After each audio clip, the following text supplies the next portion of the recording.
Yo, everybody. Sorry I rugged the music. I had an alarm go off. Welcome up, Dreams. I'm going to give everybody a couple minutes, the artist, to come in, so I'll get started in like 2 or 3 minutes here. Link to the space is up top if you want to share it with anybody or retweet it. Thanks.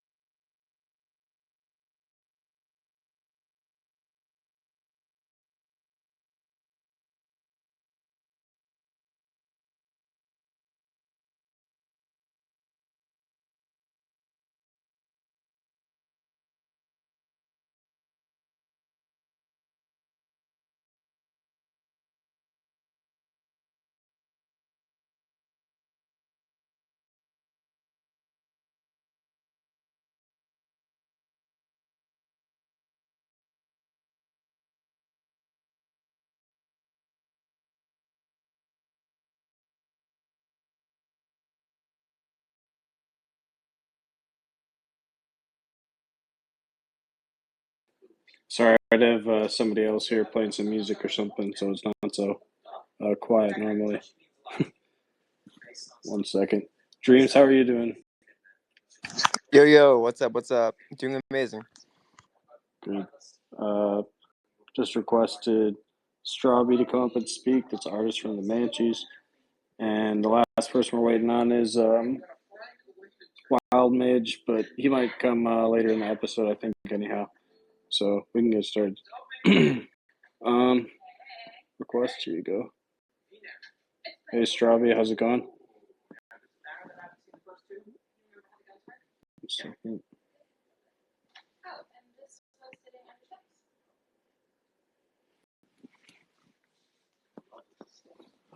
Welcome.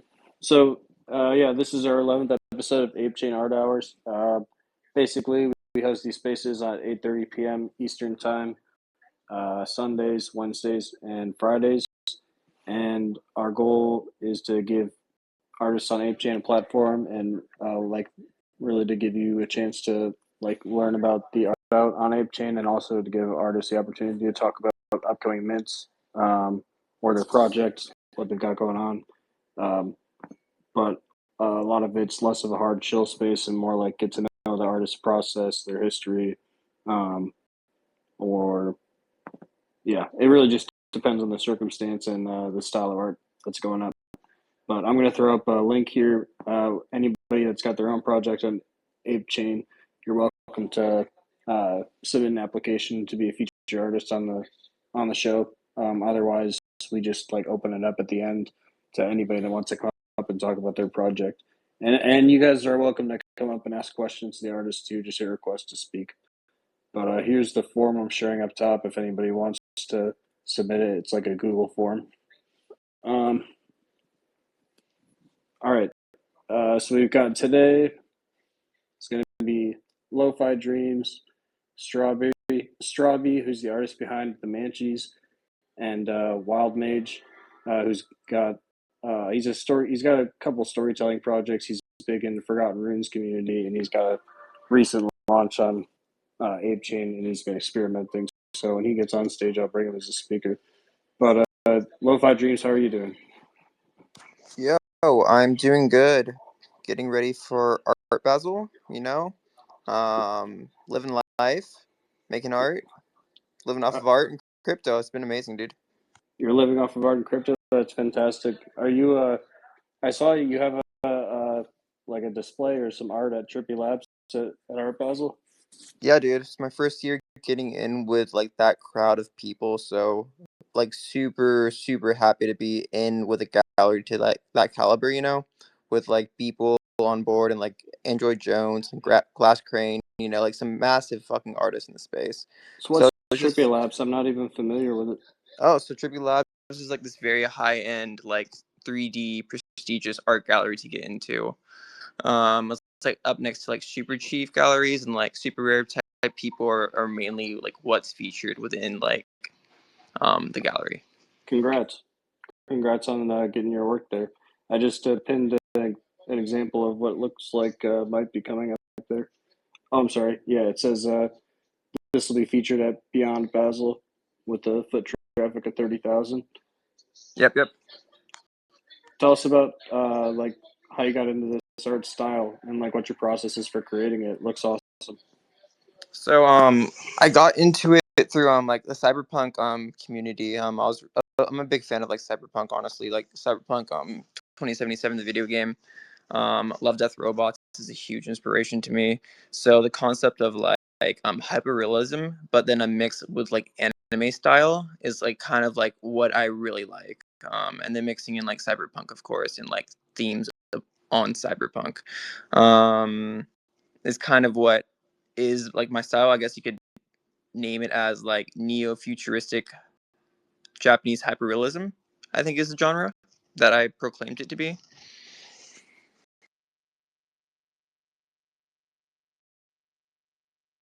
Sorry, I was muted, but I was looking for the post where it shows that uh, neo Japanese hyperrealism and character design. So, like, what does that mean? What programs are you using, and like, how did you get into making that art? Oh yeah, so the programs, I mean, at this point, I know like around like 20 to 30 programs that involve art, and different pipelines to get from one place to another. So honestly, it just all depends. What was the other part of the question? I would just like so like it looks like you're a 3D animator, um, and like you have a really specific style. So I'm just wondering like what programs you use and what your process is like Yeah, for putting this stuff together. yeah. So the base process, I'm a heavy like DAZ user. DAZ is an amazing like character creator tool. Um, So I use a lot of that. There's also Marvelous, which is like a clothing designer program, which I use in my workflow, and the Substance Painter, which is an Adobe product, which essentially is like painting and texture design work. And then you can use all these programs like interchangeably with one another and get it into like Blender, which is like more like a universal 3D program, and then render out images or videos or just a still image. And then usually from there, you can either take it in Photoshop or After Effects. I'm a big After Effects lover, so I usually go in there and color adjust and edit video footage and then export from there. Then use Media Encoder to like encode the file size down. Okay, so I kept up with about half of that because I know I know some of these programs, but like I guess for somebody that doesn't know anything about 3D animation, like what are you doing with the first couple batches of programs, and then what is it doing when it's rendered? Um, So yeah. I mean, yeah, each program is specific to what you want, right? So like, there's clothing programs out there, there's texture and 3D material programs out there, and there's like character programs and environment programs. There's a lot of just different genres of programs, and it's just finding ways to basically combine all those into one like workflow or pipeline is what 3D artists call it. So that's kind of like what I'm doing is I'm going to each program, working in each program, getting what I need out of it to build a bigger picture. So do you kind of like improvise, or do you have something in mind when you start a work of art? I'm gonna look for another one of these to share up top. Yeah, for sure. So yeah, when it comes to like my art, I honestly start with the base character usually. And either a concept will come to mind, which I like slowly develop on, or just like naturally just flows into a concept. I would say it's like 50-50 depending on like the art. Sometimes I just go into it and I'm like, I want to make something cool, and then I kind of look like on Pinterest and see if there's anything that inspires me at the time, and I kind of just like go with the flow. And I like looking at I like when I make art, I like referencing to like multiple different artists at a time and kind of incorporating different like pieces of art that inspires me. That's a lot of like how my art is created, is just the inspiration around me and what's influencing me in day-to-day life. What kind of artists do you find inspiration from? um there's this artist from Love Death Robots that followed me recently. He's the main 3D like animator of that series. Like he's the main 3D model person. Like he made Hibjari, I think it's called. I don't know if you've seen that episode where it's like soldiers running around in like this crazy like water lady. I've seen all of them, but I don't remember which one you're talking about. So I'll have to go back and look at it. But But yeah, that's awesome that you caught the follow from him. Yeah. So yeah, that's been like kind of hype for me on my end because like they won like some massive awards as a team like and like Pixar and like all these other companies that are like 3D animation studios are slowly falling off like the map when it comes to terms of like the content they're producing and the storytelling they're producing. So like just seeing like a follow from someone like that that's innovative in the space and actually pushing boundaries of how far animation and like storytelling can go.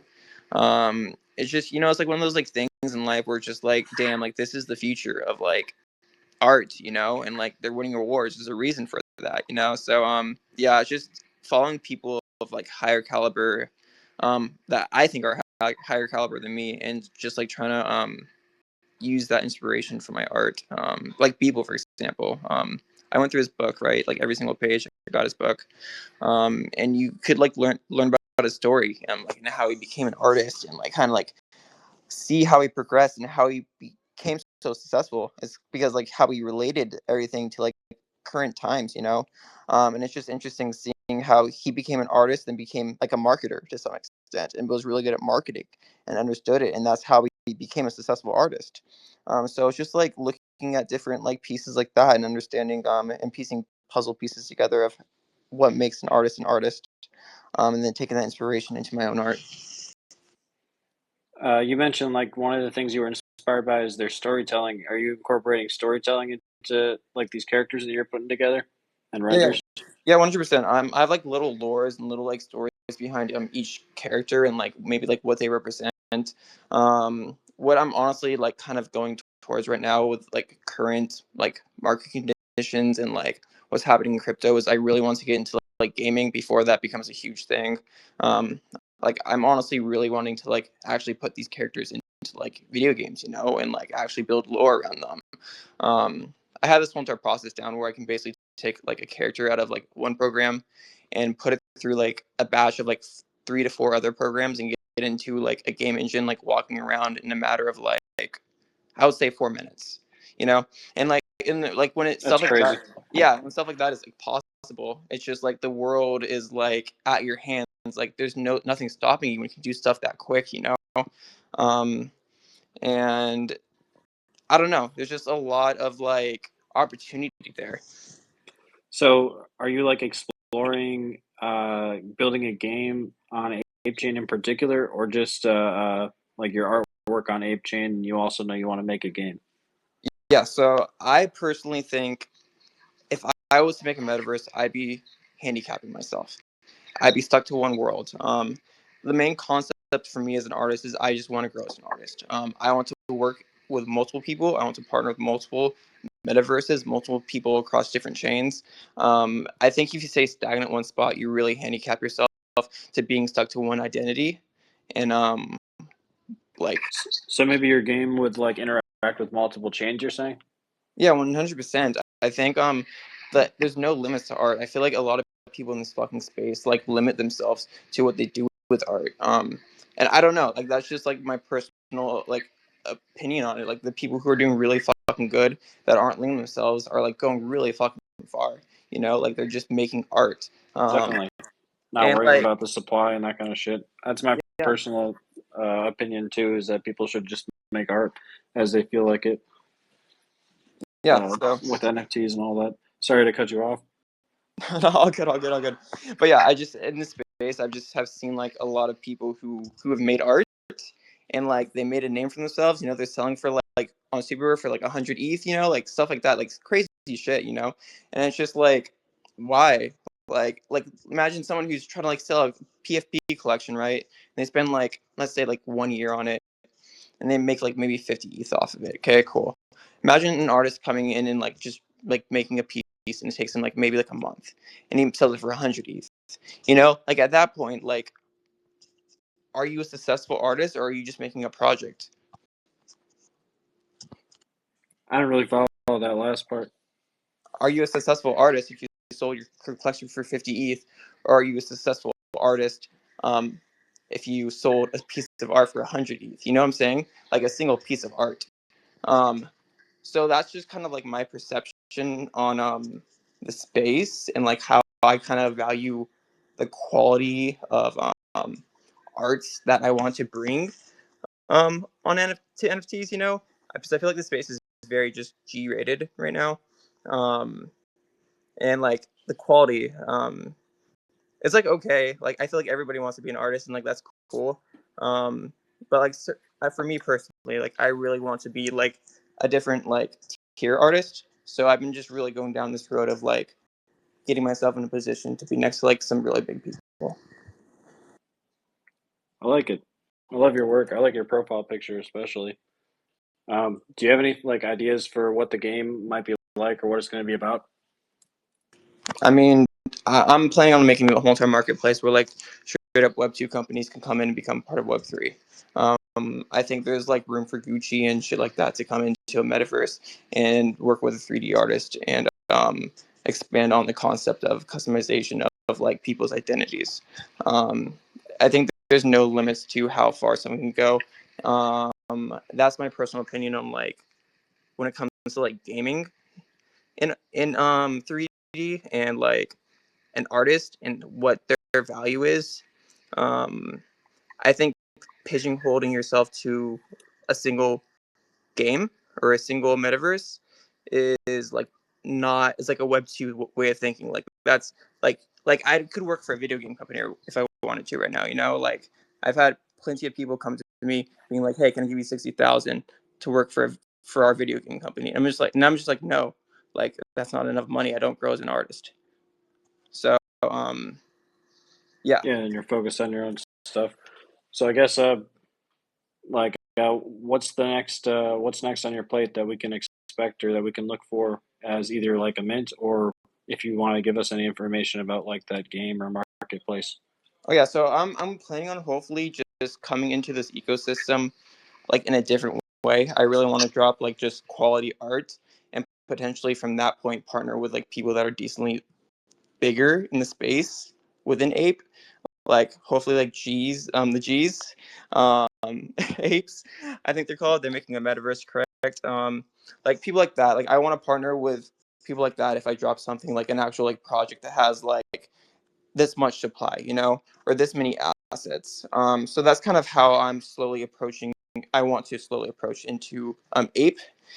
I was thinking about dropping that piece that you pinned up tomorrow. It's Cyber Monday, so I don't know. We'll see I how it like goes. it. I'm planning on doing an auction, like a one-of-one auction, and just kind of getting my name out there. And then from that point, hopefully, I can like get the right connections to be able to get to the point where like I'm developing a full-on like collection. Do you know anything where you might uh, put the auction up or where people can stay updated for that? Yeah, yeah. So I'm thinking possibly Magic Eden. I'm thinking about just I think it's called. I forgot what platform they use, but you can like mint it on a platform, and then claim it. I believe. Then I'm hoping I can just put it up on Magic Eden, on Ape. So that's the goal.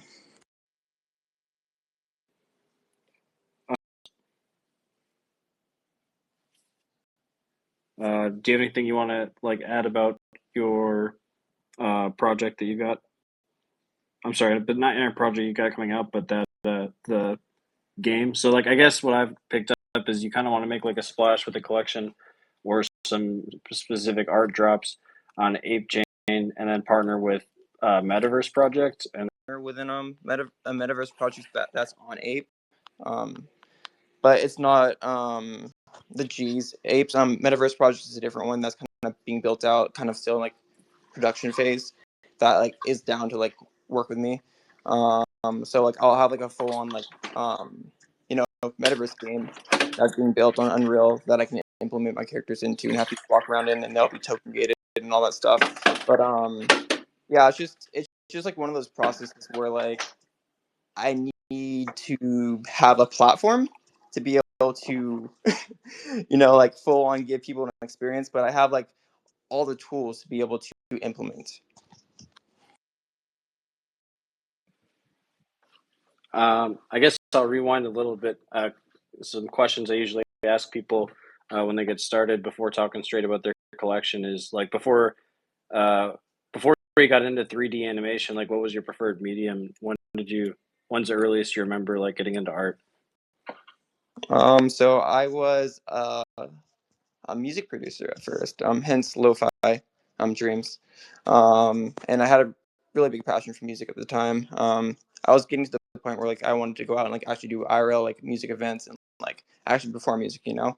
But COVID had hit, so everything kind of took a turn for me. I basically like went into art, was making art for musicians that were doing stuff like through Twitch and stuff. I was making little visuals and stuff with After Effects, like 2D art. And then got to the point where someone was like, "Hey, you should check out NFTs." And this was like when I was first getting into like 3D too. So I hopped on the NFT bandwagon like during Clubhouse days. Um, made some art on Tezos, was doing pretty good, and then I explored out towards ETH, and I dropped a single piece on ETH, and my first like sale on Foundation was like 1 ETH. When ETH is at all-time high of like 4.6 or 4.7K, I believe, during that cycle. And then from there, I've just had been living off of crypto and art. And I like dropped out of college. I quit my job, pursued art. Then after some time passed, I decided, okay, maybe I should go back to college just to finish up, which I did. You know, went for marketing. So yeah, that's kind of like my little journey within Web3. It's a good wombo combo between the art and the marketing. Definitely help you out in the NFT space. Oh yeah, 100%. I think in general, art is marketing. Marketing is art. And that's kind of like one of the main like like slogans that go by now. Like if you look at any successful artist, it's because of the marketing. They wouldn't be a successful artist without the marketing. So yeah. What tips would you give to someone that wants to get into 3D animation? Like where to start, and then I guess also specifically how difficult it is to get into Unreal Engine. Okay, so I've seen people go from Photoshop to Unreal Engine in like a matter of months. So like I think just starting out with the base art program, like Photoshop or After Effects, those two programs are good places to start because you learn about 2D, you kind of learn about timelines, you kind of learn about UIs and how to like look at them. The biggest thing within 3D is understanding the UI. If you understand the UI, you can make stuff, right? You don't just click somewhere random and you're lost. So once you like learn that, you can start like actually learning about how to make art and like start like figuring out what you want to do, and you can start exploring different programs and like learning how to like get from one program to the next is like the hardest part about 3D. Um, So do I people kind of have to like pick their program of choice and then like sink a bunch of hours into it to get started? Yeah, 100%. And like, there's different programs. Like, do you want to like be character creator? Like, is that what you want to do? And like, there's certain programs specific for what you want to do. Like, do you want to make clothing in 3D? Do you want to like be a hairstylist in 3D? You know, like, there's a bunch of different stuff that you could deep dive into when you first get started, and you can start picking up. It just depends where you want to start and what you want to do. You know. Definitely. Do you have any like specific recommendations for those for people that might want to character create or do whatever it was, hairstylist or the Oh different? yeah, yeah. So for character creation, my go-tos would be character creator is one, and there's Daz. Those are two of the main like leading character creation programs out there. Then when it comes to clothing, there's two other programs too, which is Clo Designer, CLO, and then Marvelous. My personal choice is Marvelous. I think it has a better UI, more easier, more user friendly. Um, and yeah, there's just different stuff like that.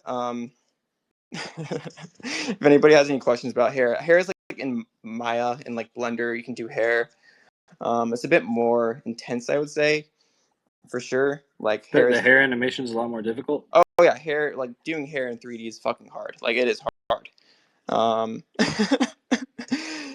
there's like most when you like go to like buy 3D hair models, a lot of the time they're like just like insanely expensive for no reason because like not many people can do it, and it's just like, well, that makes sense because like it's hard. So like with these marketplace of models, how much would it like normally run you to, um, I don't know, buy a model to start with? Are like a lot of them free, or are you buying models for uh, like your characters and the Yeah. hair? So how I got started in it all is Daz at the time was a small company when I first got into 3D. And I was buying models and I was like doing stuff. And they got to a point where like they like straight up like partnered with me, essentially. And like I got like massive fucking discounts and a lot of this shit for free. That's Just awesome. because I was putting out such good content that involved like the program, and I was using the program so well compared to every other artist on the site, you know. So they kind of like valued that, you know. And I got to this point where like I literally was getting like hooked up with render farms that they were utilizing and a bunch of this crazy shit. So yeah, it's kind of pricey. I'm not gonna fucking lie. Like buying these 3D models, like they go for like 20-30 bucks. Like in the accessories on top of that, it's like another 20-30 bucks. So like it just depends. Like this shit can be very pricey, very fast. But if you know the right people and the right tools, and you're being mentored by the right people that know how to get started and can be like, hey, like here's the sauce type thing, basically. You can get very far very fast. Well, thank you for sharing your history with us, some of your artwork, and also some tips for new people that want to get started with 3D art. Um, I wrote down these programs. I'm gonna go back through this space because I love seeing the programs everyone recommends to me and checking them out. Honestly, because I've found so many cool uh, like art development programs from this. But thank you for coming up and speaking. Is there anything else you want to tell people about where to stay tuned about your art, or where, yeah, anything for the mint or the auction that's coming up? Yeah. So mint will be, or the auction will be tomorrow on Magic Eden. I'm gonna just drop a 1 of 1 on Ape and just fucking run it and say fuck it. Let's just see where this goes. You know, type thing. I'm gonna get my first like piece out there. I'm kind of scared. I'm not gonna lie. I'm fucking terrified. You I'm got it. always so scared jumping into new fucking situations, but we're just gonna do it. And then Is it besides going to be that, this piece that you posted up yeah, top? yeah. Because that piece is gonna be displayed with Trippy Labs, which is gonna have like all that foot traffic. So like I they mean, it only looks let me, awesome. yeah, they only let me like submit one piece. If I could have submitted more, I would have. But like they're like only one piece per artist. I'm like okay, okay. So I had like really think about which piece to do, and this one was like the one that really just like kind of like was like I want to do this one. This one looks fucking cool, you I know. guess last question. I guess I wanted to squeeze in. How long did it take you to make this piece up top, and like how many different programs did you use to put it together? Okay, so it was a few programs. I used Blender for the hair, so that's one. Daz is for the character and like the morphs of like the ears and like how the face looks and all that was in Daz, so that's two. Um, then I used After Effects and some AI programs to make the background and the glitchiness. I basically got like an AI image that was kind of glitchy looking. Got After Effects, ran it through some like animation work to get the materials basically, then threw those on the eyes of the 3D model. And I did that via Blender. So that's like another like 4 or 5 programs. Like there's 4 or 5 programs right there off the top, and then I exported it. So then it went to After Effects. So that's like yeah, I already named that one. So that's like 5 or 6. But yeah, around there. I'd say I use a lot of fucking programs. It just is like bouncing back and forth between a bunch of different things. Sometimes I don't even like know how many programs I use. This one project I worked on, I used like around like I think 12 or 13. I came up with at the end of it all. So I mean, it's wild that you're fluent with so many of these programs too. Like, it's probably what makes you such a valuable asset to these like companies reaching out to you for games and stuff. oh yeah, a lot of these people in these fucking industries go to like school and art school for like 4 to 6 years just to study like one thing, you know, like just to study Unreal. And it's like great, you know how to use Unreal, but you know how to use fucking 25 other programs? No? Okay, cool. Here's your job. Welcome to the game industry. I Fucking like it. stuff. And like it's like that's honestly how it is though. Like no lie, like no cap, like that's kind of just how it is for a lot of 3D artists. And you know, like I was just like, nah, I don't want to do that. Fuck that. Well, congratulations on your spot at uh, Basel. I'll be bidding on your art if I can find it tomorrow. Um, does anyone else have any questions for Lo-Fi Dream about their art or process before we switch to the next artist?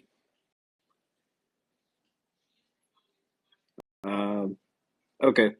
Then thank you for coming up and speaking. I appreciate it. And yeah, thanks for coming up. Of course. Thank you Taking for time having for me. It this, means a lot. of course. And I'll be looking out for your stuff on ApeChain. Let me know if you need any help getting started on ApeChain. I'm sure you're pretty well versed with putting the actual art I together, but I can think help if you you with could, launch or anything. I had a question. I had a quick question. Sure. Do you know if I think it's MintPad or something is what it's called that people use, right? Correct? That's one of them. There's MintPad, Blever, MintPad Self Serve. Okay. Could you send me like maybe others? I don't know if MintPad supports like animations and like videos. I'm not sure. But I'm guessing one of these like sources does, right? Yeah. One of them's got to. I know. I was talking to Blever, and they had told me that GIFs usually work better than uh, videos for them. So I don't know if they're doing videos or not. But I know MintPad. There's a lot of different file types, and then there's another MintPad minting that maybe Strawby can talk about, or uh, when she talks about her collection. Because so there's a few places. Yeah, I'll send you some links to different minting platforms. Thank you. Yeah, that's the only hurdle I need to come over, basically. Awesome. Hey, Yeah. Grimy, MintPad does support videos. My NFT collection is all videos. Awesome. The issue is the hosting. So what you want to do is set up your own IFPS hosting, and then they can link it to their system internally. Otherwise, the videos are just too massive to upload, and it fails every time. So if you have any questions, dude, feel free to reach out. I will help you every step of the way. Thank you so much. Yeah, that's huge. That'd be amazing. That's fantastic.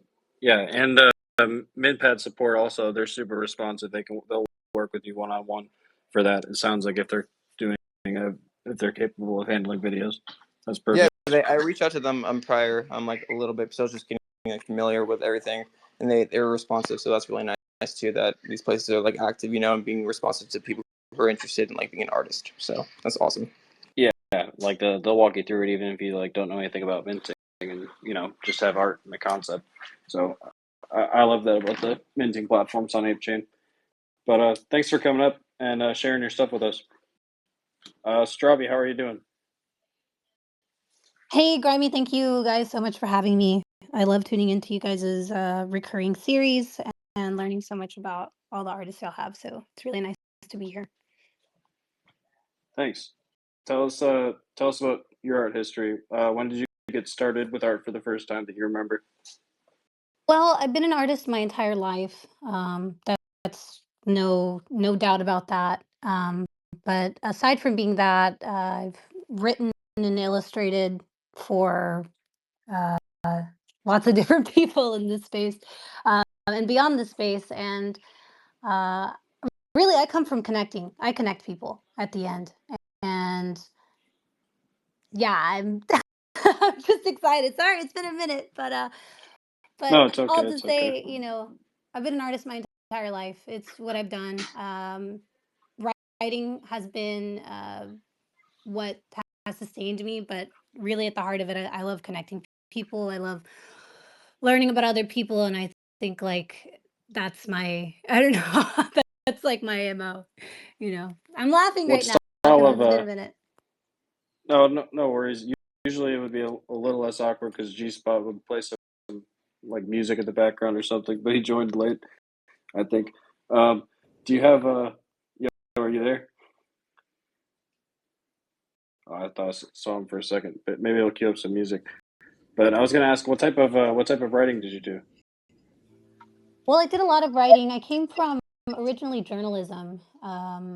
When I was 15, I had a website where I talked about artists and culture makers, playmakers, shoe collectors, musicians, um, pretty much anyone that was in the creative scene in the city where I'm from. I wrote about them, and I covered a lot of different people, and I really at the end really enjoyed profiles. Um, but aside from that, I've also written about nightlife extensively. restaurants, culture, food. So that's really where I come from. And you kind of got into describing your like medium of art as connecting people. So like I guess what does that look like in NFTs or the Manchies or like a tangible product? What do you mean by the art Well, of connecting people? what I guess I should say is it's more of my MO. I do a lot of different mediums, but I kind of dabble in a bunch of different things. Um, it's more about like finding a way to bring people together that would otherwise probably never meet, and usually that comes in the form of like um, an event or a moment where we can have a shared philosophy or an idea, and from there like things fly. um, when I was 25, I started a really successful party series in Dallas. And oops, doxed, but I'm super duper duper doxed. I'm ultra ultra ultra doxed. um, but I started a party series in Dallas, and after 10 years of writing about the music and the art scene, um, we had thrown together this party that it seemed like overnight had become this like instant success. And it was just really from years of building individualized relationships with different people in different ecosystems and saying, oh, okay, well, you're into this. Well, you need to meet this person. They're into that. And over time, it grew into like this ecosystem and community of people that were coming together and sharing ideas and creating like the next era of culture. Um, so Almost like a it's been a wild ride. festival. Or I was trying to ask what's the event like? Like almost like a festival or art festival or something like that. I would throw this monthly party called Paradise, and we managed to take it from the city that we were in to Miami, New York, various places in Texas pretty quickly. And it's funny that uh, Lo-Fi Dreams, you mentioned Trippy Labs. I believe it was Art Basel in 21 maybe or 22 that that week I had balanced my own parties that we were throwing and also balancing going to the Trippy Labs event, because at that time it was massive. Like it was like this in 3D art that was combining it with this new party circuit that was coming out from like the Web3 kind of blockchain space, and it was like this whole like new era of like entertainment. I don't know how to describe it. But sorry, I veered off.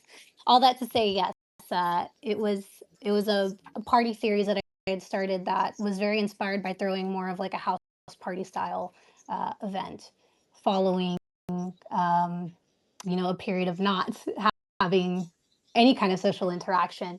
But what I wanted to do was create an atmosphere that looked like what I liked, and believing in that eventually was the catalyst for a party series that would go on to spread in different states.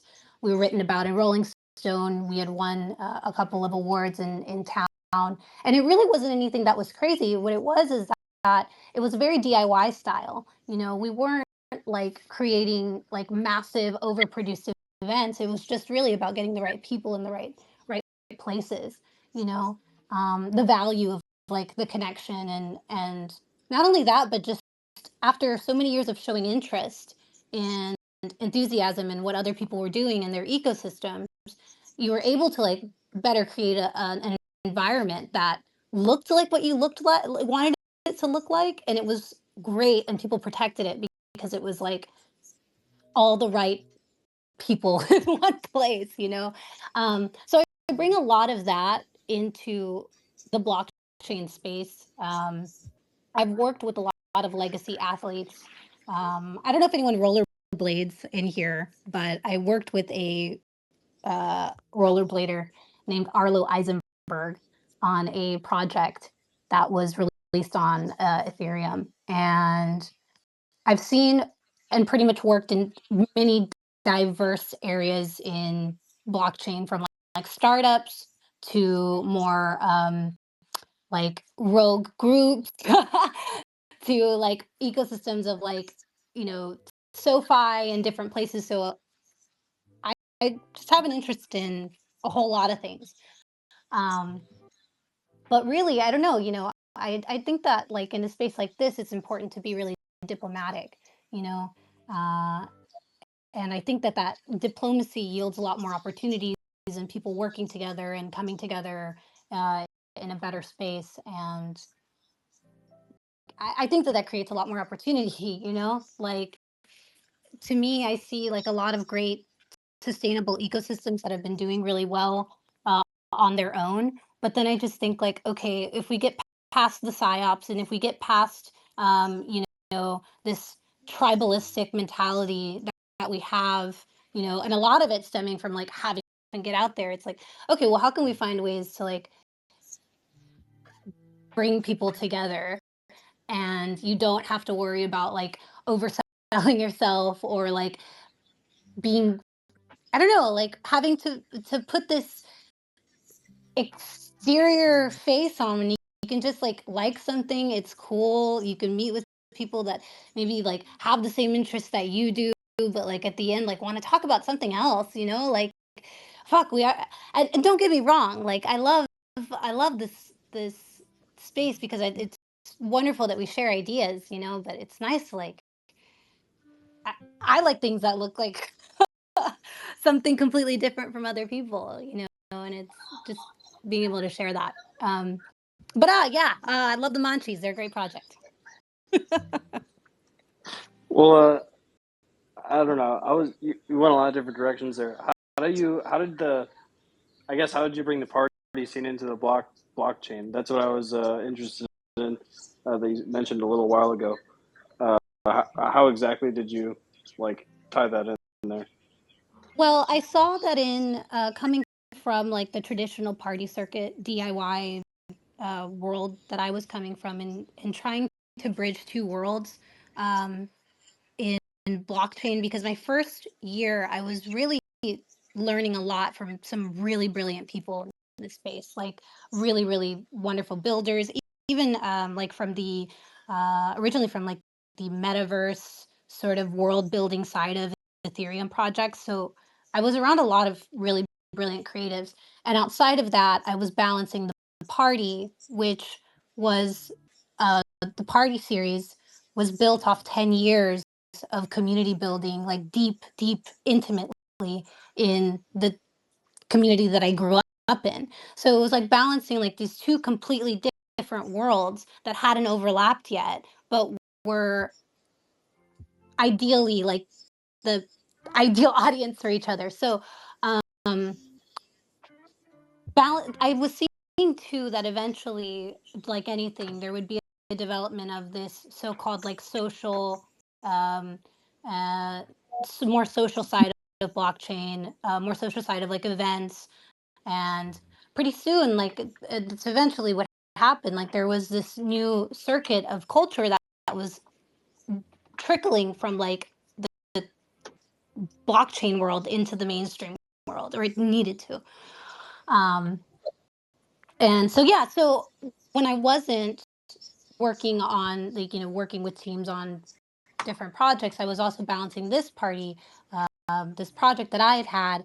And I saw like there was a lot of potential to really merge those two worlds. So in the last 2 years, I've been like experimenting with bringing, some blockchain elements to like more quote normie spaces, and also bringing some party elements of like the traditional party circuit into blockchain by doing a series of events in the last 2-3 years, um, from the targeted to like the blockchain world, and bringing people that otherwise would never have met uh, online or in person to meet in person and have these experiences. So having a project on ApeChain, well, that's a derivative really of that idea, but it's the same thing.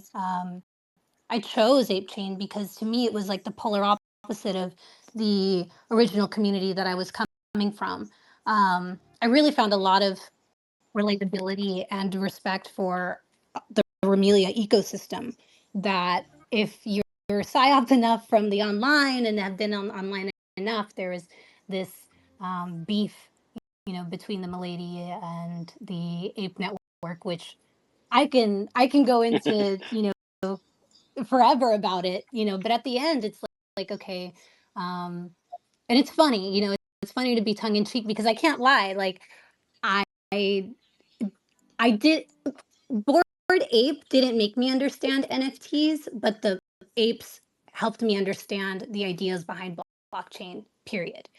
So I have a genuine appreciation for both communities. And I think doing something radical, like creating, I don't know, being very,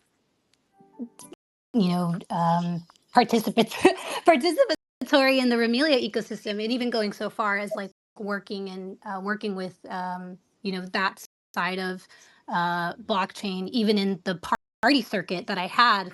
I don't know. I just thought it would be fun to do something a little bit like over here, over here on ApeChain, and just saying, all right, well, what happens when historically, like, could there ever be a bridge between these very natively online cult blog like groups, and how can we bring them, to like this forbidden, in theory, forbidden chain that it's not actually that anymore. It's It's just a bunch of artists hanging out, basically. Yes, exactly. Exactly. So it's bigger than what I want to say. It's like it's bigger than the psyop. It's bigger than like what you're reading on the timeline, because I really genuinely think as profitable and as wonderful as crypto Twitter can be, reading the timeline can also be very dangerous too, and prevent people from um, building with real people, real other people behind the screen.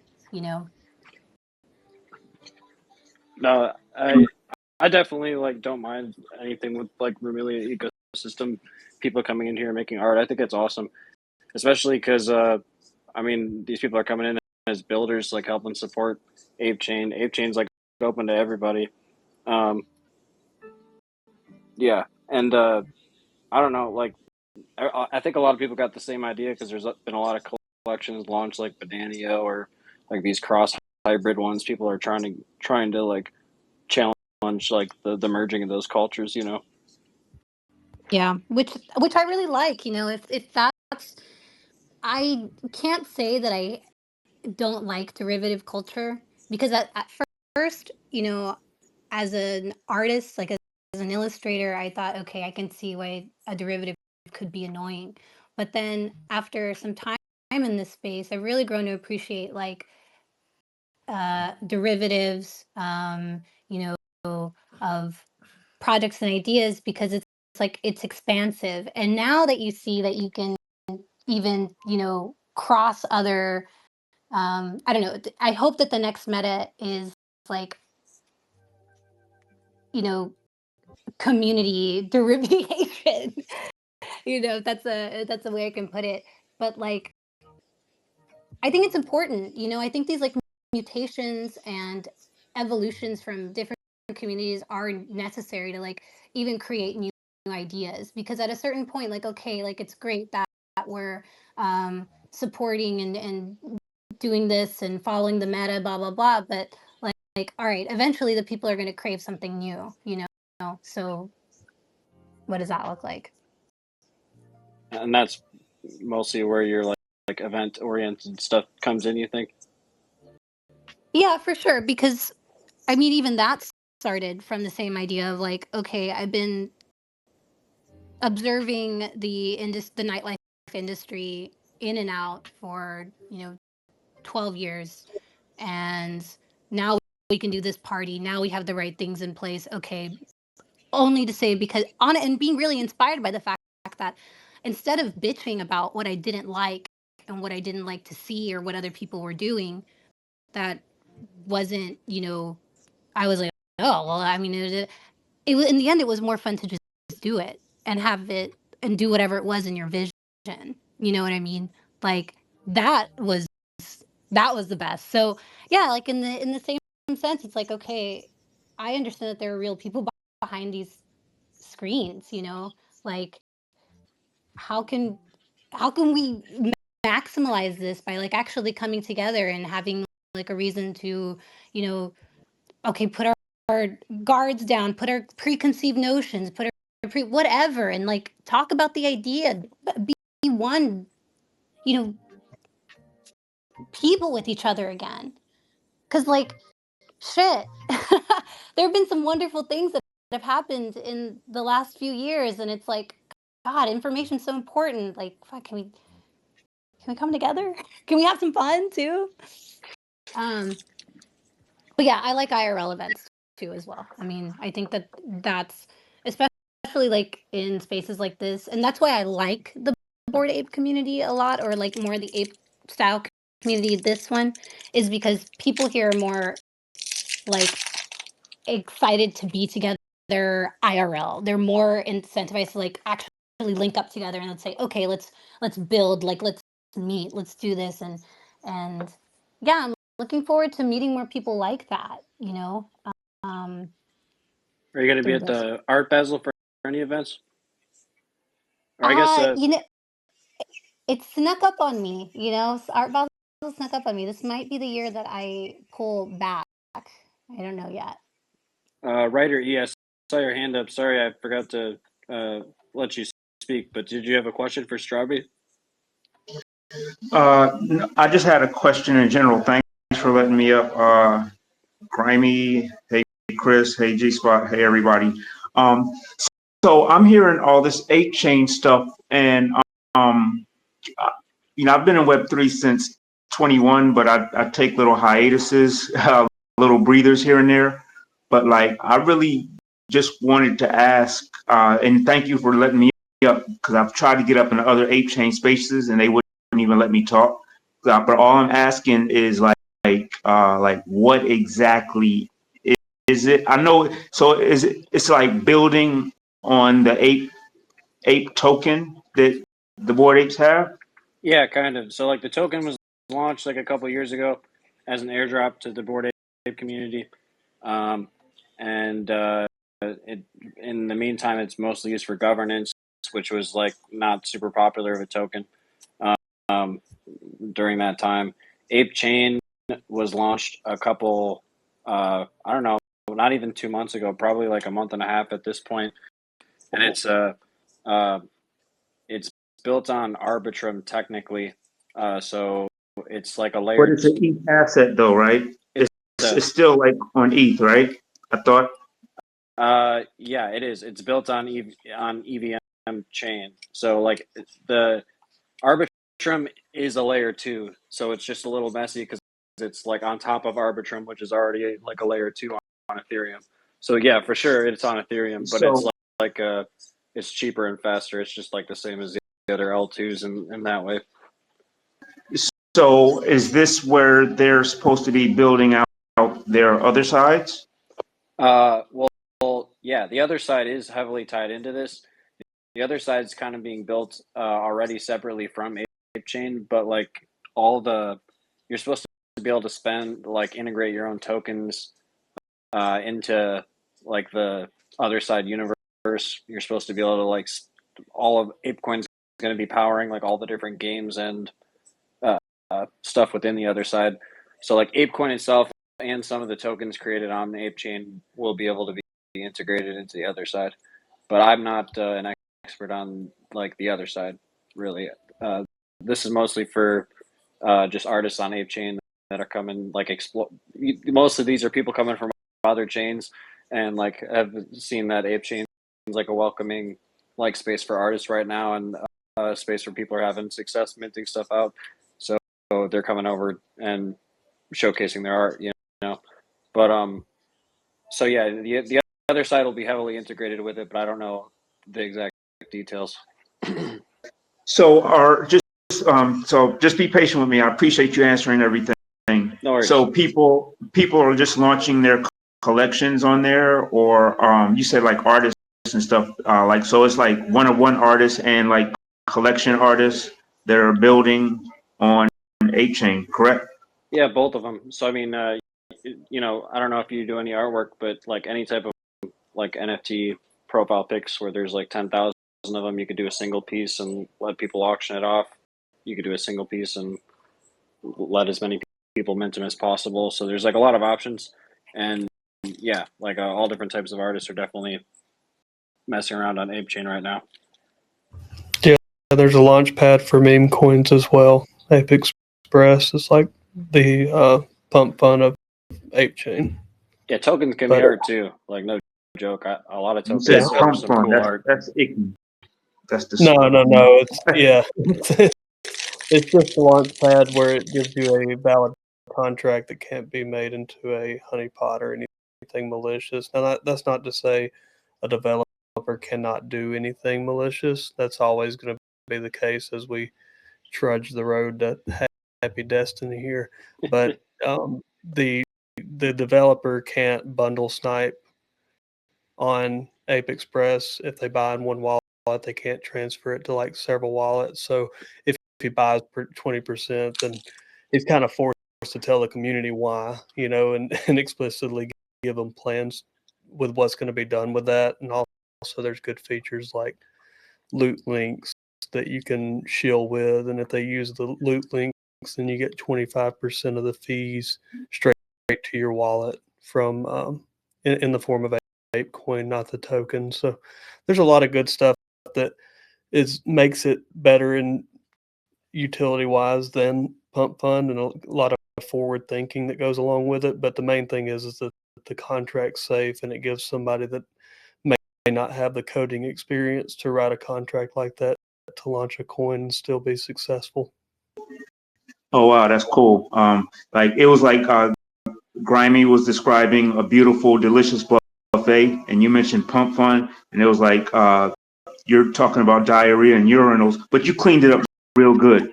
I really appreciate it for cleaning that up real good, because you shouldn't even have mentioned pump fun in the same breath with it. But thank you a lot. It's been very informative. Thank you. I'll keep that in mind as I continue. The pump funds the that's so goddamn funny. The Ape Express platform is the token launcher, but the like NFTs are a totally separate deal. So like whichever one's your fancy, you know, you could sign up for. Well, I make movies. I'm a filmmaker. I'm working on my third film right now. It's my pin tweet, and I'm just releasing it in parts. But I'm a filmmaker, and I'm sure there's a way to integrate that into it because I'm building worlds. So yeah, I'm sure it's a definitely a way, but I have to wrap my head around it. Like you're not overloading me, but sometimes it takes me just a while to catch up, and you know, when I'm processing new information. So thank you. Sure thing. Yeah, I threw your link up there so people can see it if they want to your pin tweet, your film. But all right, let's get back to Strawberry for a second. I wanted to ask, well, one, you threw up Paradise, so did you want to go into detail on that? But then also after that, we should transition to tell people a little bit about the Manchies. Yeah, for sure.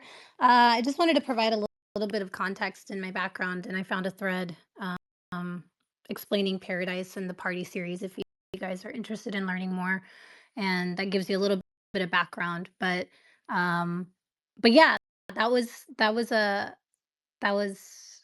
my pride and joy before I really found this completely like new industry where it really blew my mind.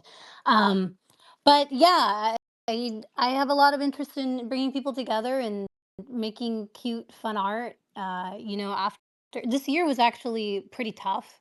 Uh, it was a good year in many respects, but it was also a lot of hard moment. So I combated that by really just drawing something that was fun and clean and cute, and that I really enjoyed making, and it made me laugh making it. So it's just fun to share with you guys. Yeah. But One thing I wanted to ask, I didn't mint a Manchies, and I was gonna buy one before the show because I thought I did mint it because I had Belio up here to telling us about the Manchis, and I think I probably skipped it because of the different minting platform. So I'm wondering if you could tell us about that one because I've never used it. If you were Right. involved in that part at all. Yeah, right. You know, it was a radical decision, but I chose Scatter as I really believe in the creators behind it that have made it. Haiku is one of the most, I think, a really legendary developer and visionary behind the Scatter platform, has developed a team of people that are helping artists, real artists, across chain get their projects out. And I respect what all the other minting platforms are doing. Um, I've checked them all out. I really like them, but I think that it was important and necessary and respectful, I think, to what I believe in, which is the artist first and supporting people that have genuinely built something really cool. Um, and yeah, I really like their philosophies. And if you guys do check out Scatter Art as a platform, you can browse a lot of really wonderfully launched Remelia based projects on multiple chains across Ethereum, even on Solana. I think they're on Solana, Arbitrum, ApeChain, and we wanted to be the first on ApeChain, honestly, too. So I think Is it that a Amelia? Like, never heard of I it. wouldn't say Remelia specific, but I would say that it is of that ecosystem. Yes, a lot Just of like the creators. a lot of the founders are actually, I would say, like, they're even in their own ecosystem. That's like coming a lot from the Oakaki circles, which is like online digital art. And I think that the team is really brilliant because aside from what they do, you know, as far as on an engineering front, they also engineer really wonderful things visually as well with different collections. So I love and respect a lot of the creators that have used it. And Is it a self serve platform or are you like working one on one with the developers behind it to launch your ApeChain it's collection? it's self-serve, and the access to support is like 24/7 from the team, like even from the They founders got a self themselves. serve ApeChain launch pad already on there. That's crazy. I had no idea that there was any more besides like the Mint pad and Blever and like one other one. Yeah, yeah, it was really funny when they announced it because they did it very like quietly, you know. But yes, they were very quick to build that out. I think like pretty soon after. They respect that because again, it's like uh, there's this historical um, what is it, beef between, again, like that community and ape chain and apes, but they still, you know, built that out, and I really respect that. So to me, it's a signal of things changing, like the landscape changing already, and people being more interconnected. And that's why on the Mounties website, you can see that we really do believe in multi-chain diplomacy and using different chains, circulating and pollinating across different communities together. And yes, seeing what kind of magic you can bring from that, you know, and it's not so siloed off. So my hope is that the people that do support the Manchus project, like believe in, you know, multi-chain, multi-communities, believe in artistry, believe in grassroots and guerrilla style marketing, and yeah, just support, you know.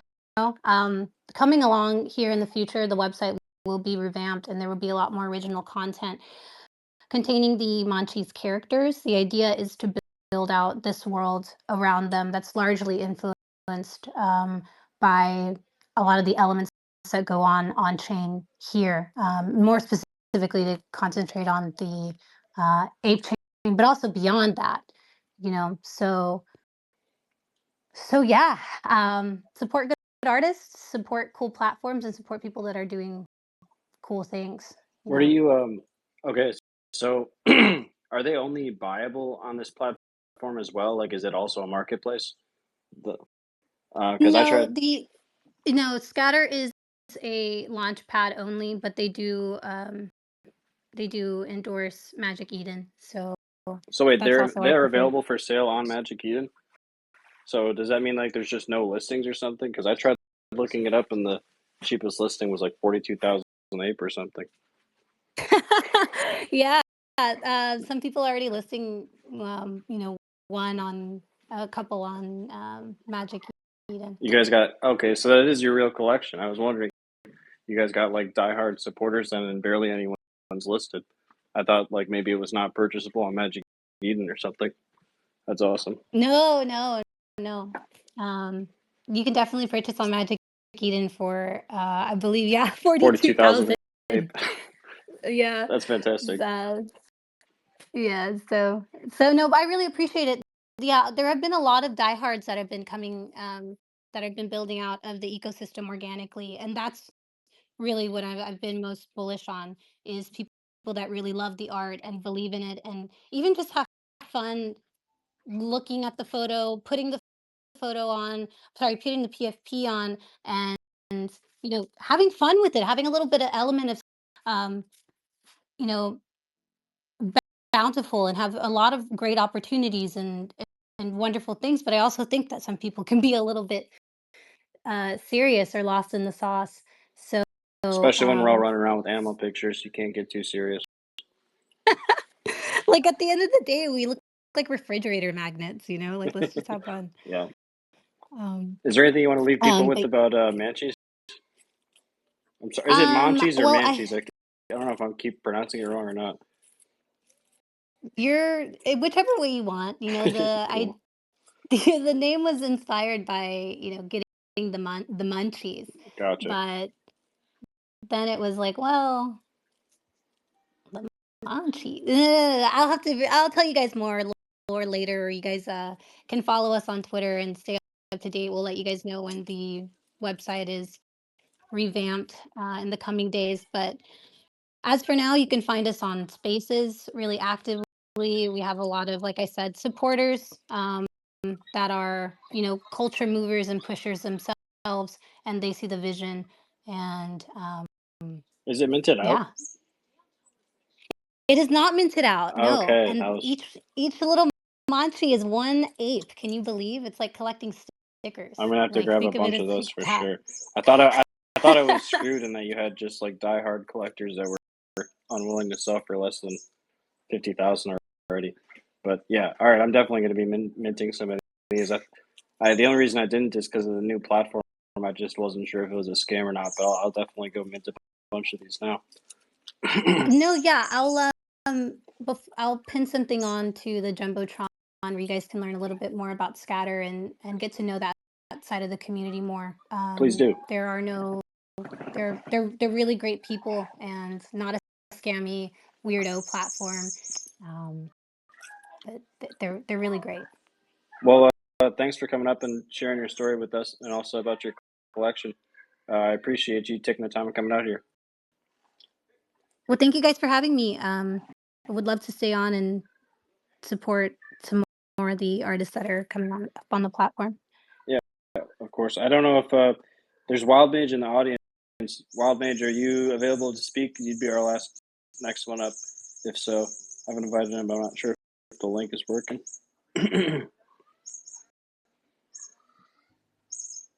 Yeah, spaces have been pretty shitty lately, or maybe he's not there. I don't know. Is there anybody else who wants to present about their project? I'm gonna message Wild Mage real quick, but if he's not available, we might wrap up a little early. Let's see. I just jumped up to offer some help on the video stuff, but I'm happy to plug my project while I'm here. Do it. Yeah, let's hear it. First off, my son is dying to say hi. He's been listening to the show too, so go ahead and say hi, buddy. Hello. Hey, how's it going? Good. He just always likes to hop up and show some support. But yeah, I am minting a 500 piece art project. It's all animated MP4s of some trippy kaleidoscope or like optical illusion art. And we are over 60% minted. We've got just under 200 left to go. It's 12 mint for public. And I would absolutely love some support. If anyone here has an opportunity to check it out, I'll post a link up. But they are also in my bio. And if anyone has any questions, I'd be happy to answer those as well. These are optical delusions. I love these. I've minted a bunch of these. This is really nice art. Definitely check this out. The one that's inside of Hudson Group's description.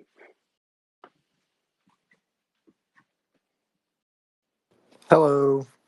I don't have a art project that I've made, but I have a art project that one of my friends made and is minting.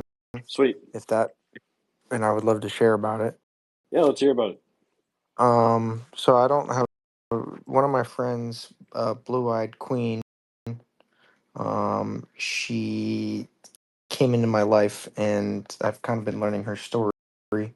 And something I really appreciate is her art. And I wanted to kind of showcase that to the space. This is not my creation. This is her creation. But she made some stuff for me that I really appreciate. So I wanted to plug Blue Eyed Queen in here. If I could like share the her tweet in the space right here Yeah, go ahead. Up in the with jumbotron. her drop. I'm still kind of new to everything like NFTs, so I don't know.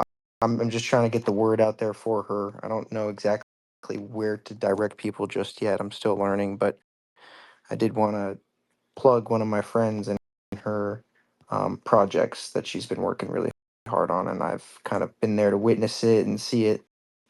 And I've also been in and out here looking at you guys share your art, but it's beautiful. You know, it brings color to the world. It makes me happy. It makes me laugh. It makes me feel a part of something bigger. Makes me feel a part of something that like I belong here. There's just a lot of color here, and I wanted to add my friend Blue Eye Queen in there, and when I can, and as I get more resources to contribute to other artists that have been sharing, like Strawbee and Dreams, because I've seen your art and I really appreciate what you guys do. It kind of helps me get out of this world that I've created and kind of put my head on another path to something a little bit bigger and a little bit brighter. You know, it makes me realize that my ideas are important and that we all have something to contribute to the world. And yeah, so I think that's all I really have for tonight. But I did want to let you guys know that I see you and I hear you, and I appreciate you guys and everything that you're doing for me so far. Thank you. I got two questions for you. Um, One, do you know anything about the project that you pinned for Blue Eyes?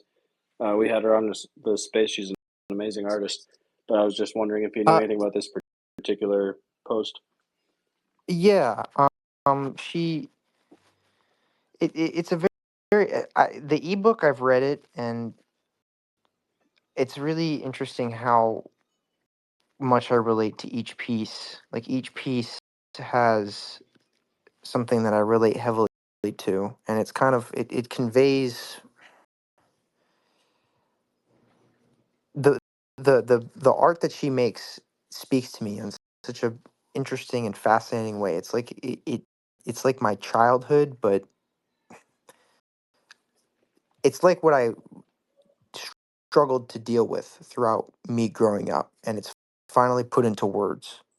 And it's like I feel seen and I feel heard, and I can't put that into words how much that means to me. I don't think anyone will ever realize how much that means. Like I've I have the whole ebook. I've only read two, but like I started like I started breaking down after the first two because I felt like I've been living my life like crazy, and that I've been beaten down the wrong path the whole times. But like to see that someone sees me and like sees me for me and my emotions, it's crazy. Um, it's overwhelming, but it's also extremely appreciated. You know, I really appreciate um, being seen and heard, um, and finding a community. I'm glad our art does that for you. Yeah, I love it too. That's that's what art's for. That you're able to connect with that on that deep of a level. I'm glad it speaks to you. But yeah, Blue Eye Queen is a amazing artist. So check out her ebook that she's got up top. It looks like. Morty, I just also want to ask: is there anything like do you do any art yourself that you might not be working on a project, but just like any art in general? Um, Not any art yet. I am in the process of. I'm a very big car guy. I like cars, so my favorite expression of art is cars, and I don't know if it'll be on this page. It might be on another page. Maybe later in the week. Maybe next Sunday, when I get to sit down and have some time to actually think of it out. But there's a car that I like a lot, and I think I'm going to write a thread about it, and that will be like my first kind of piece of like, I guess, creation. Like I want to put my what my brain thinks about it on a piece of paper, because I like art is everywhere, and I like cars. I think cars are art. So um, ones that I resonate with, ones that I relate to, I kind of want to like deep dive into and figure out their story. The first one I'm thinking of is a pretty cool car. It's a unicorn, so not many people. Uh, I think the cars that are that rare usually find you. You don't find them. Um, So that you're thinking about art. just making these as kind of like posts that Yeah, deep dive into them, and starting yeah, with that on like X posts. yeah, Cool. yeah. Yeah, I don't know. Maybe get into something. I'm trying to think of a way to even tokenize that, but really you don't have to. I mean, it's just fun to enjoy Hmm. art Do on that. do you mind saying what model it is, or are you gonna wait? Oh, I mean, I'm sure there's people that are aficionados in here and that appreciate cars. So it's the Lexus LFA. If anyone knows what that vehicle is, Absolutely. um, I think that is like the ultimate combination of energies in one machine. I mean, if you read the story about how that car was made, um, they had a specific task force from Toyota, uh, handpicked. You had to be selected to build this car. I think they spent like 10 years making the chassis, and then the head of the development project was like, you know what, I don't like it. We're starting again. So they spent another 10 years developing this, and there's not really much reason behind why this was developed, and it's a good story to listen to. Like there's not really much reason why. It's just Toyota proving that they can make the greatest car of all time and then go back to making family cars. Like they have it in them. They have it in them. They can do it anytime they want, but it feels like this is like there's like the amount of love that was poured into it. I mean, you can even feel that. You can even feel that with the. I watch YouTube videos. There's this one car uh, channel called Throttle House that I watched, and the emotions that you can feel the guys that are driving that car, um, it's really it's incredible. I don't know. It feels like it's a level above. So that is my favorite car, and that's the first one I would want to write a thread on, which would be pretty cool. I'm really, really glad that you chose like a newer age car instead of a classic or something that's not. I mean, that's an exotic car for the world of Toyota and Lexus, right? Like it's super exotic, but it's not, the generic Lamborghini or Ferrari, whatever model. And like I'm in the southern states, so we get a lot of Chevelles and a lot of old Camaros and stuff like that, which is everywhere too, not just here. But for somebody to take a newer age car that's actually, it's not. I don't know what the price points on those are as far as purchase price, but that's an interesting pick, and I'm glad that you have your car because like I don't have my car. Like I've had a bunch of classic cars and I've gone through some classic cars and motorcycles, but I've never had the one in my head that I'm like, that's the one. If I ever get it, if it ever comes across my plate, I will go as far into my pocket as I have to go to get it, So it's cool that you got yours, man. Yeah, it feels good to have that thought in my head, because it's like, I mean, no matter, like I can appreciate every other um manufacturer. I can appreciate what they do because each car like of that caliber is an outpouring of love from from each manufacturer. But for some reason, that car speaks to me above all others as like the way to make a car. I mean, I think if I wanted to speak like in more broad terms, like I think the way to live life, like you have the ability to do so much damage, and you have the ability to be so like, I don't know, unrelenting, and work so hard, and be so impressive. But even though you have that within you, there's always that equilibrium that you stay. It's like you can just kind of sail the calm waters, and just let the winds push you. And I then if you really, need to speed it up once in a while, you can do that too. I did not have the philosophy of car art on my bingo card. This is I'm learning a lot though. I'm definitely Well, gonna watch your out for your thread. What'd you say, G Spot? it's a rough thing, man. Like it's a really rough thing because when you get into something you look like, for me, I love the Volkswagen thing. You know what I mean? It's not to 90% of people that is a piece of shit. You know what I mean? It's like it's like a Datsun B210. It's just like a what? It's- or my old Mazda B2300 that used to smell like cigarettes that I bought with my last fucking tax return when I was in really bad shape in life. It's like certain things just stick with you, and when you have the one that that's the one, it's a relaxing feeling because in the middle of like being able to purchase a really nice luxury vehicle or sporty car, you get into, well, is it going to be worth more than what I paid for it when I sell it? And you start getting real materialistic and real financially based mindset on it instead of like, and it's fine. Like there's nothing wrong with that if your goal is to make money, but is it passion or is it money? And when it's passion, it's art, and you can make it as clean or as dirty as you want to make it. Like I've seen people take just old T models and make the dirtiest pieces of shit that I'm just like, man, that is bad ass.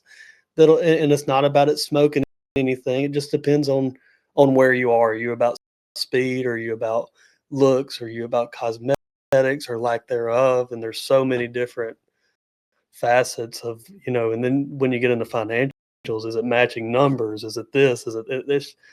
There's so many variables with cars, and it's a beautiful space.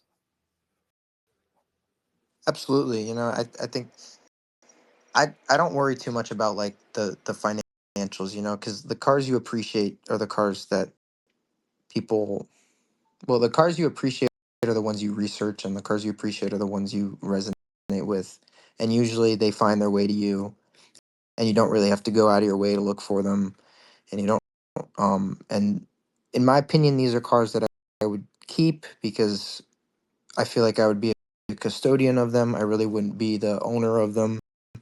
I would just, they would be a part of like a collection that, okay, maybe when it's my turn to go, I was like, okay, time to pass this down, because that is that is something that I hope to have one day, is have a collection like that where it's like, these aren't my cars, these are other people's creations, and I'm gonna I want to keep this and make sure that people remember it, and I want to keep the place where this is uh, like keep their home well kept, presentable, let other people come enjoy it, so forth.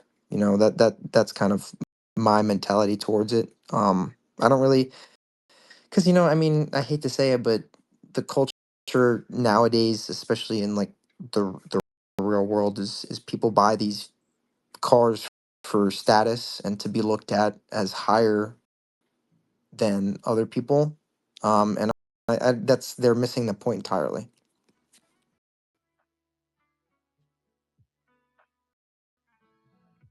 Yeah, and you got to be honest with yourself when you're there, man. Like, I mean, there's nothing wrong with being there, you know. It's part of it, but where I got with it is this: it's going to sit down there, and it's going to not be appreciated, not kept clean, dusty because I work so much. And it's I'm not in love with it, you know. So therefore it's just another materialistic thing, you know. And it ain't cars for me. Like dad has a '08 Vet, and that was his dream car. Well, as soon as it came out, he was like, that's it, that's what I want, you know. And he was born in the '60s, so it was just the one, even though it's not too terribly valuable, you know, but the car's probably got 12,000 miles on it sitting in the garage, and he's like, it's not going nowhere, man. Like, when I die, you can have it, but then I'm not going to care about it anymore. So it's wild. It's a wild thing. It's a whole nother world. I would say that it's a whole nother world of value, but in comparison to what's happening with the things that appreciate, it's really not, because some people are that way about old coins. Some people are that way about, you know, I'm that way about pistols and what I get done with my guns. So that it's a wide world. I'm that way about NFTs a little bit. Yeah, just a little bit on the Just a little NFTs. bit. Strawby, if you wanted to throw that link up to the or the launch pad up there, I don't know if it got deleted right away or what, but I don't see it anymore. But yeah, I threw up a link. The one with the art in all caps with red, it has a link to a Google form. So if anybody in the audience wants to um, either present in the future as a featured artist about your history and also about any projects you might have or interest in launching a project on ApeChain, feel free to fill out that Google form up top. Bull season, you came up as a speaker. Did you want to say anything, or were you just hanging out? Sounds like he's probably hanging out. Oh, here, what's up? Oh, GM. Hey, What's good, guys? not much. Do you have a Hi. project or anything you want to share? Yeah, actually, I'm working on a project. It's AI generated project, but it's just gonna be 69 in supply. It's bull season, and it's 69 bulls. I've been working on AI image generation for a while, and just want to drop this 69 bulls on the Ape chain, and I'm making it a free mint and no royalties. So I just if you posted want to have a I posted a picture of it up top from one of your posts. It looks like I like the artwork. thanks man. Well, I've been using it's Flux, so I take it as a top-notch AI image generator model. So just expect the best. Nice. Yeah, if you feel free to DM me or fill out that form too. We can have you come up and talk about your project. But it's not if it's gonna be a free mint, you're still welcome to talk about it. But I'm sure you won't have trouble minting that thing out at all because the art looks great and it's a low supply free mint.